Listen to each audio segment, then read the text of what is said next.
Hello guys कैसे हैं आप सभी। उम्मीद करता हूँ अच्छे होंगे। गाइस टीचिंग एजुकेशन में आप सभी का स्वागत है। गाइस आज हम बात करने जा रहे हैं डीएलएड थर्ड सेमेस्टर के पेपर सेकंड समावेशी शिक्षा के अति लघुत्तरीय प्रश्नों की, जिसमें दोस्तों कल एक क्लास हो चुकी थी, आज ये दूसरी क्लास है। तो दोस्तों आइए हम सभी अपनी क्लास को स्टार्ट करते हैं।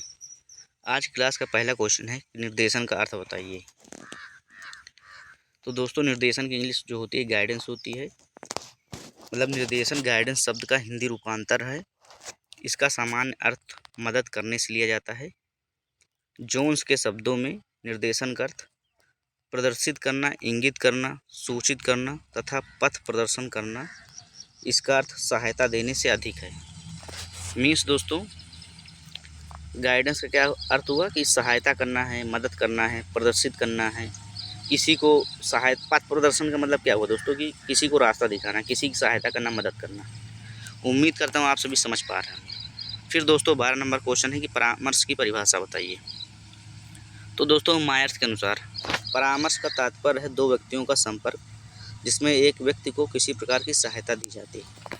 जैसे दोस्तों मरीज है, डॉक्टर है, मरीज गया डॉक्टर के पास इलाज कराने, अपनी समस्या बताया तो डॉक्टर ने उसका उपाय बताया, इलाज कर दिया। दोस्तों अगली स्लाइड चलते हैं। 13 नंबर क्वेश्चन है मनोविज्ञान शाला कहाँ स्थित है। तो दोस्तों मनोविज्ञान शाला उत्तर प्रदेश इलाहाबाद में स्थित है। फिर अगला क्वेश्चन है मनोविज्ञान शाला उत्तर प्रदेश इलाहाबाद की स्थापना कब हुई थी। तो दोस्तों मनोविज्ञान उत्तर प्रदेश इलाहाबाद की स्थापना सन 1954 को हुई थी। फिर दोस्तों अगला क्वेश्चन है 15 नंबर मनोविज्ञान शाला उत्तर प्रदेश इलाहाबाद की स्थापना किसने की थी। तो दोस्तों इस शाला की स्थापना आचार्य नरेंद्र देव ने की थी। कब की थी? 1954 में। कहाँ की थी? इलाहाबाद में।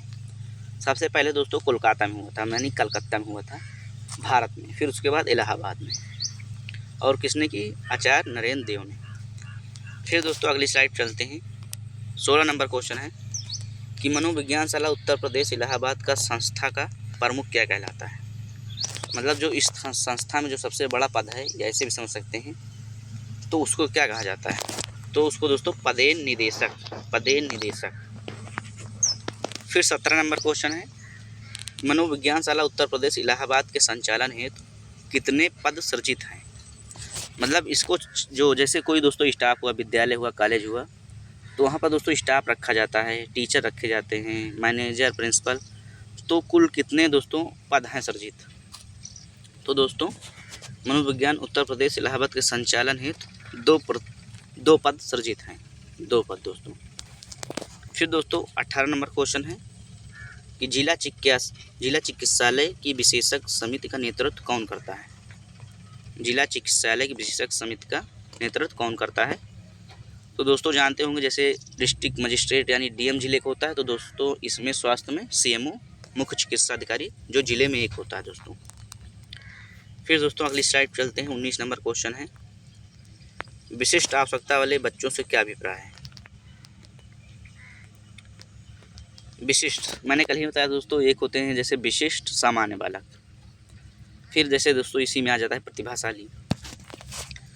तो इसका आंसर हो जाएगा दोस्तों जो बच्चे सामान्य बच्चों से भिन्न होते हैं, भिन्न का मतलब अलग, वे विशिष्ट बच्चे कहलाते हैं। विशिष्ट बच्चों के अंतर्गत शारीरिक रूप से अक्षम यानी दिव्यांग, प्रतिभाशाली यानी बहुत जो पढ़ने में तेज होते हैं, फिर मंदबुद्धि, इसमें कमज़ोर बच्चों को भी लिया जाता है, फिर शैक्षिक रूप से पिछड़े आदि प्रकार के बच्चे आते हैं। विशिष्ट में दोस्तों क्या हुआ, बहुत तेज है पढ़ने में, प्रतिभाशाली, उनको भी लिया गया, बहुत कमज़ोर हैं उनको भी विशिष्ट बालक कहा गया। तो दोस्तों इसमें विशिष्ट बालक में अक्षम मतलब कई 2-3 प्रकार के बालक शामिल होते हैं, जैसे अक्षम है, प्रतिभाशाली है, मंदबुद्धि है, पिछड़े हैं शैक्षिक रूप से। उम्मीद करता हूँ आप लोग समझ पा रहे हो दोस्तों क्वेश्चन। फिर दोस्तों 20 नंबर क्वेश्चन है कि शैक्षिक रूप से पिछड़ेपन या मंदता का कारण बताइए। शैक्षिक रूप से पिछड़ेपन या मंदता का कारण क्या है। तो दोस्तों पहला कारण है शारीरिक कारण है, मानसिक कारण है, विद्यालय का कारण है, पारिवारिक कारण है, और दोस्तों एक सबसे बड़ा कारण यहाँ पर नहीं बताया गया है, आर्थिक कारण। कौन सा? आर्थिक कारण भी होता है, जो सबसे पहला होता है दोस्तों कि भाई शैक्षिक रूप से पिछड़ने या मंदता का मतलब धीमा, कोई अच्छी पढ़ाई उच्च लेवल की नहीं कर पा रहा, तो उसका कारण क्या है। शारीरिक कारण दिव्यांगता हो सकती है, मानसिक कारण उसकी समझने की क्षमता नहीं हो सकती, या जैसे दोस्तों मंदबुद्धि हो सकता है। विद्यालय की जो संरचना है, जो तौर तरीका है, मतलब या जो कार्य पद्धति है वो सही नहीं है, तो ये भी कारण में आ सकता है। पारिवारिक कारण में हो सकता है दोस्तों, और आर्थिक कारण भी दोस्तों मुख्य भूमिका निभाता है। फिर दोस्तों अगली स्लाइड चलते हैं। 21 नंबर क्वेश्चन है, पिछड़ेपन या मंदता के निवारण के उपाय बताइए। मतलब इस समस्या का हल क्या है, उसका उपाय बताना है। पिछड़ेपन जो मंदता है, इसको दूर कैसे किया जाए। तो इसमें दोस्तों पहला पॉइंट है, विद्यार्थियों के लिए उनकी योग्यताओं के अनुकूल पाठ्यक्रम बनाया जाए। अनुकूल का मतलब भाई जैसे विशिष्ट बालक हैं या सामान्य बालक हैं, तो जो लेवल पे समझ पा रहा उसके अनुसार आप पुस्तक को रखिए। तो अनुकूल का मतलब वही हुआ दोस्तों। अनुकूलन का मतलब जैसे वातावरण के अनुसार ढलना भी होता है। जीन पियाजे ने भी दोस्तों इस शब्द का वर्णन किया है अपने उसमें सिद्धांत में, जो संज्ञानात्मक विकास का सिद्धांत दिया है इन्होंने। और दूसरा पॉइंट दोस्तों, परामर्श समय पर बल दिया जाए। परामर्श समय पर बल दिया जाए मतलब कि इन्हें जैसे समय पर ही ध्यान दिया जाए, किस समय पर क्या चाहिए, टाइम टेबल फिक्स होना चाहिए। ये नहीं कि वो समस्या आगे बढ़ गई तब आप जा रहे हैं, तो फिर समस्या दूर होने में समय लगेगा। तो यहाँ पर परामर्श का मतलब वही हुआ दोस्तों, जैसे मैंने बताया उदाहरण के तौर पर आप समझ सकते हैं कि डॉक्टर मरीज। आज की लास्ट क्वेश्चन है दोस्तों आज क्लास का। क्या क्वेश्चन दोस्तों, समावेशी शिक्षा का उद्देश्य बताइए।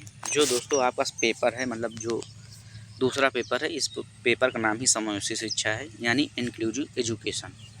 तो इसका उद्देश्य क्या है समावेशी शिक्षा का। सबसे पहले दोस्तों मैं अपने शब्दों में बता देता हूँ।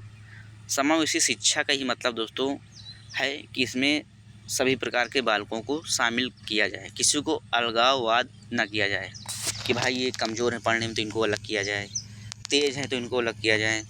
उसमें दोस्तों सभी प्रकार के बालक रखे जाएँ और सभी की स्तर अनुसार पढ़ाया जाए। जैसे एक दोस्तों तरीका होना चाहिए, एक फॉर्मेट होना चाहिए कि भाई एक लेवल से 0 लेवल से हाई लेवल तक जाना है। तो उसमें दोस्तों मंद बालक जो सीखने के स्तर धीमे हैं वो भी सीख पाएंगे, और जिनका तेज है वो भी सीख पाएंगे। इसमें क्या बताया दोस्तों, विशिष्ट बच्चों को आत्मनिर्भर बनाकर उन्हें समाज की मुख्य धारा से जोड़ना, ये सबसे पहला उद्देश्य है दोस्तों।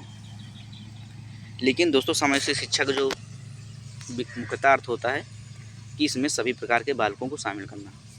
उम्मीद करता हूँ दोस्तों आप सभी क्वेश्चन समझ में आए होंगे। दोस्तों वीडियो ज़्यादा से ज़्यादा शेयर कर दीजिएगा, चैनल को सब्सक्राइब। आप सभी अपना ख्याल रखिएगा। थैंक यू दोस्तों, अगली क्लास में मिलते हैं।